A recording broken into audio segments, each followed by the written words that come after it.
back after a long time away from YouTube and from my channel, and now I'm back this time with the principle of making theology easier, making it more understandable without the theological jargon and without all the details that's really and actually boring to the lay people all around who practically don't care about this school of thought or that school of thought, but they are into answers. They're searching for some answers. And actually, if we look at the Christian faith was never about this theologian said this and this theologian said that. If you look back to the teachings of Jesus, the teachings of Jesus were very simple, down to earth. Jesus used parables from day-to-day life to explain spiritual truths. That's why I'm an advocate of spirituality over religion, and I'm an advocate of personal belief rather than organized, structured, blocked box.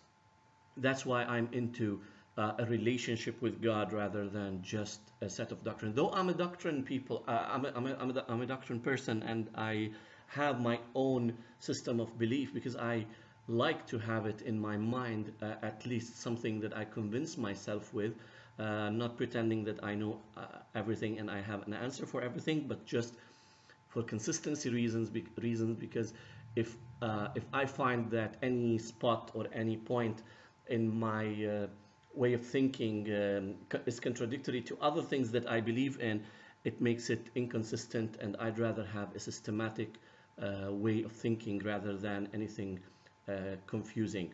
That's why I tend to find or search for answers.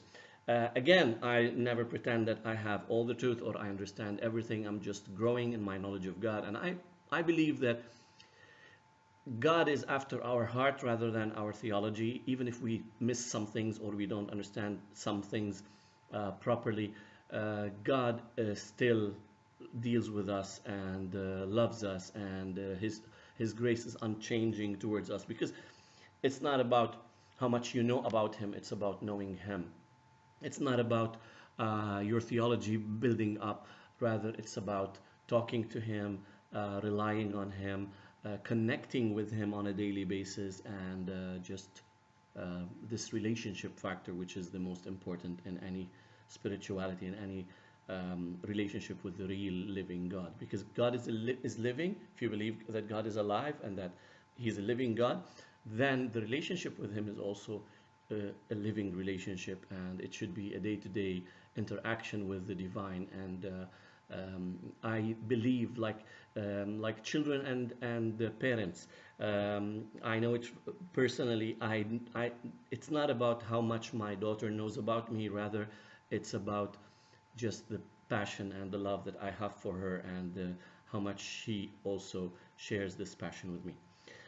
Going back to the topic today, I would love to deal with something, because it really disturbs me when I listen to these Calvinists from one side and Arminianists from the other side talking about free will and predestination and all this confusing and very hard topic. I totally agree that the topic is not an easy topic, and I totally agree that there are a lot of people who would just, if you sit with them and listen to them, they would just make you confused and try to convince you with their own point of view. And I believe that both parties, if you know what that means, Calvinists usually is the title used for people who believe like John Calvin believed, which is a high level of predestination. And on the other side is Arminians, who believe that free will is essential, and that every human has the will to choose whether to be close to God or away from God. Well, I'm as you should know from my channel, I'm a Universalist, so I believe that at the end, every person and everyone will end up in connection with God, and God will be all in all. But when I discuss the issue of free will and predestination, I'm talking more about free will and predestination in things we do on this earth, and how much these things will impact our eternal destiny or our relationship with God. Let me tell you how I see things. I don't see things in a Calvinist way. I don't see things in an Arminianist way. I don't see things in a traditional Universalist way. I see things in a mix where there is an interaction between the sovereignty of God and God controlling the whole universe, with a margin of free will on earth where everyone is free to practice or to do or to think or to say whatever they want. Um, Before I give you what I really believe and the outcome of the things that I believe in, or the system of belief that I have, let me pinpoint a few, let's say, a few questions that I believe not Calvinists nor Arminianists have an answer to. Let me first discuss it with Calvinists. Calvinists think that we as humans are predestined. Some are predestined to life, some are predestined to hell. And I believe that to a certain level, we are predestined with every choice. This is what they believe, that we are predestined with every choice that we make. And they believe that God, these people believe that God is in control of every action that we do. And as a result, most of them, they use, whenever there is a tragedy in your life, or whenever there is a problem or death of somebody that you cherish or somebody close to you, the only sentence that they use, God works in mysterious ways. God, God's ways is beyond our ways. And they use these religious texts, even if it is from the Bible, but they use it in a religious way, put their own explanation into it, and tell you in summary that whatever happens is God's will. And we don't understand what God's will is. We don't understand the good out of anything that happens or everything that happens. But we have to just trust God and, walk blindly. I'm not a person who would walk blindly without searching for answers, though I totally understand my limitations, and I understand that as humans we still lack, because of our mental, physical, and intellectual limitations. We cannot understand the divine. We cannot put God in a box. We cannot understand the bigger picture. But at the same time, there are issues in life where no matter how you think and what you think, there is nothing good that would come out of it. Death, poverty, wars, massacres taking place here and there, innocent children, having cancer, natural disasters, earthquakes. When you see the suffering of thousands and hundreds of thousands and millions of people all around the world, don't try to convince me that this is God's will or it's under the control of God. People, use this slogan, God is in control. If God is in control, guys, you're in a deep trouble, because if God is in control and you see all of this injustice, all of this, evil around you, well, you have you have to seriously consider this God that you believe in, who would just sit and watch all the suffering of the people and just do nothing about it. If God is in control, I'll have a tendency to become an atheist, because I cannot imagine a God who does nothing, watching all of these sufferings in the world. Unless we understand what I will come to at the end of my conversation. So I'm not an atheist, I believe in God, obviously. So this is one big question. If you see all the evil around you, if you see all the suffering, if you see innocent people, children, just, newly born children suffering from sicknesses, dying from cancer or from certain accidents, there are these pictures that shock the world about this Syrian refugee boy who drowned in the sea, and his body was found on the shore. This touched the conscience of the whole world. And really, if you just maybe some people, when they see these incidents, they just think this is the news. For me, it's devastating, because I think beyond that. I think, where is God? Where is God? What is God doing when he sees such an innocent boy die in such a horrible, horrible, horrible situation? If God is in control, I seriously have an issue with this God. But I don't believe God is in control. At the same time, I don't believe God is in control in these particular situations. I'm not saying God is not in control of the whole big picture. And the same time, I'm not an Arminianist because I am totally, because I understand that there are certain impact.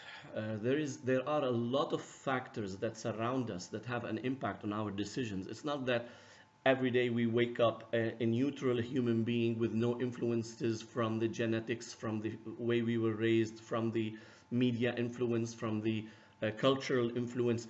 We are under the influence of thousands, if not hundreds of thousands and millions of factors, which will all sum up, come to, bombard our mind with a lot of indoctrinations, which lead us somehow to take the decisions that we do. Though I believe that there is a margin of freedom where we stand and we decide. How many times did you stand up and think, for a moment, you thought for a moment, should I go left or right? This simple thing is a proof that there is some kind of a free will, or a margin of free will, let's say, that you have in your life. Every day you have, every time you go to the supermarket, choosing what to buy and what to eat, and the meal that you will have the next day is a choice, and it's a free choice that nobody forces on you. It's a matter of preference. It's a matter of taste. Thus, there is a margin of free will. There is a margin of free will. Is it absolute? No, it's absolutely not absolute. There are a lot of factors that influence our decisions, but there is, people cannot select the situation that they're in, but they can select the reaction that they will have to the situation they're in. In many instances, people under the same circumstances, brothers and sisters, twins sometimes, they are under the same influences, the same culture, the same media, but still their decisions are different, their choices are different in life, their tastes are different. Thus, there is a free will, a margin of free will. So how can we, in a spiritual way, accommodate these both two concepts? Number one, the sovereignty of God, that there is a God. If God exists, then God is strong. By definition, the people who believe in a divine creator usually believe that this divine creator is much more powerful than us humans, and he has more influence, and he controls the whole universe. This comes like a byproduct of believing in God. At the same time, how can we accommodate this principle with the principle that there is a margin of freedom for human beings? Let me tell you what I believe the Bible says. I've taken all of this long introduction to reach to this summary that I'm sharing with you today, and I'm not taking a lot of time. I just want to be precise and concise, actually, and at the same time precise. What I believe is that God is in control of the big picture. I believe that God, as a creator, he has put a map for the whole world. I believe that it is the divine will to give humans a margin of freedom. What I believe is something close to, the parables that Jesus used. One of the parables that Jesus used in the Bible, and in Luke chapter 20, they call it here in my ESV, yeah, it is an ESV version, they call the parable of the wicked tenants. What I believe the real world is something close to this parable of the wicked tenants. In summary, and not to go through, if you want to go through this parable, it's in Luke 20, verse 9, starting verse 9 and till 18 till verse 18. Though if you look at this parable, it's not intended to teach what I'm saying, but I'm just taking a sample of the way of thinking, or making things closer to your mind. This mostly was addressed to the Jews, and Jesus was saying that the religious people, or the clergy of the Jews, has not been loyal and been acting well. So he was telling them that this clergy will be replaced by a different breed of spiritual people who will take over. That's a different topic. But in summary, what the parable says is that there is an owner, and actually, let me read a couple of words. A man planted a vineyard and let it out to tenants, and went into another country for a long while. When the time came, he sent a servant to the tenants so that they would give him some of the fruit of the vineyard. Well, what I believe is that this is exactly what God did. God, who is sovereign, He is the creator of everything. He is the reason behind every creation. Nothing existed without Him, and all creation was created by Him. This divine being, God, has created the world and created earth. And if you believe in some kind, whether literally or symbolically, if you believe the creation story written in the Bible, then you believe that God prepared earth and gave it to the humans, and gave the humans authority over this earth.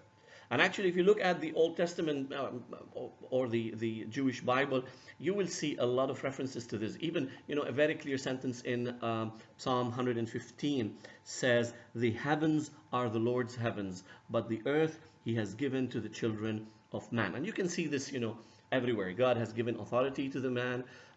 Psalm 8 says the same thing about, that God made humans a little bit lower than Elohim, and a little bit lower than God, that is.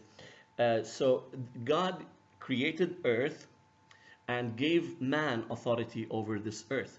When you give authority, you give responsibility, and if you give responsibility, it means that you're giving them the freedom to choose and the free will. Thus, I believe there is a margin of free will, and this free will is within the margin of the human race, and it has a time limit and a place limit.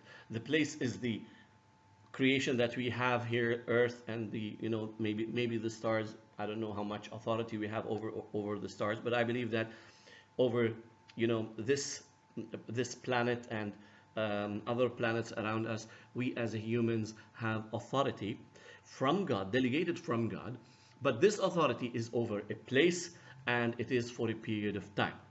And this period of time is the human history. Human history had a beginning, and human history will have an end. That's what we call the last day, the Lord's day, the resurrection, whatever you call it. But it is the end of this age, the end of time, the end of this eon, where humans are still ruling on earth with a margin of free will. Now, this margin of free will is under the control of humans. Now, does God interfere in this, or are we left alone in this world to run this world? Well, God does interfere, but only when humans ask. That's what we call prayer. That's what we call relationship with God. That's why when you pray to God, you're asking God to interfere in your situation, which is under your authority, which is in your life, in your domain on earth. That's why in the Lord's Prayer we were taught to pray, "Your will be done on earth as it is in heaven." So there is a divine willing in heaven, but it cannot come to earth except if humans, who are the delegated divine beings who are in authority on earth, those humans will ask God's interference on this earth. Does that mean that God is limited and He cannot interfere? He can interfere, but it is His rule, it's His plan to give humans the time and the place to practice their authority and to build this connection with God in a way where they test themselves, they test their own relationship or connection with the divine. So what I believe is that there is sovereignty of God from one side, where God is in control of the whole picture, but within the sovereignty of God there is a time and a place where God has given humans the freedom to choose. God doesn't interfere if some terrorist chose to prepare a bomb and bomb innocent people. God doesn't interfere there because it's humans who did it. It's the responsibility of humans. It's not God's problem. If not in that way, but it's not God's fault. Let's say if some crazy human being decided to go fanatic and kill others. It's not God's fault if some woman decided to abort her child. It's not God's fault if we as humans ruin our life taking the wrong decisions, taking drugs, or doing all of these wrong decisions, resulting in our living in slavery to material things and to all sorts of stuff, ruining our life, ruining our future, and ruining our prosperity. God has given us a freedom to select, to choose what to do, what to eat, how to behave, what to think, to be positive or to be negative, to walk in relationship with God or to walk away from God on this earth, etc. So there is a margin of freedom on this earth, but this freedom at one point in time will end. It will end when, in the Christian hope, it is the return of Jesus. Some call it the resurrection, some call it the day of the Lord. At that point in time, human freedom will cease, and that's when God will come back to rule over the earth. That's why it is symbolic in the Bible that this area that we're living, or this season that we're living in, is the 6-day week, in symbolically. And then there is a one day which is the rest, the Shabbat, the Sabbath, the rest day where Christ will rule over the earth for 1,000 years, or for a day symbolically. And then after that, this age, this eon of human rule over the earth will end when God becomes all in all. God becomes the savior of the whole world, when all the creation will be reconciled to God, humans and nature. And then the end will be the positive end when God's sovereignty is back. When God's sovereignty is back, there will be no hell, no evil, no sin, no darkness, no death, no sickness, no poverty or need or lack. That's when the ultimate prosperity, the ultimate success, the ultimate blessings of God will come to earth and will come to the whole universe, when God is all and in all. That's the Christian hope, and that's where we all look forward as believers in universal salvation, and as believers that God in Christ reconciled the whole world to himself. I know this topic is very wide, and it will take hours and hours and hours to just express what I believe in this, but this is, trying to put theology into a layman's language, making it simple, making it as clear as possible, and I hope I benefited you from that. God bless you. See you in another video. Bye-bye.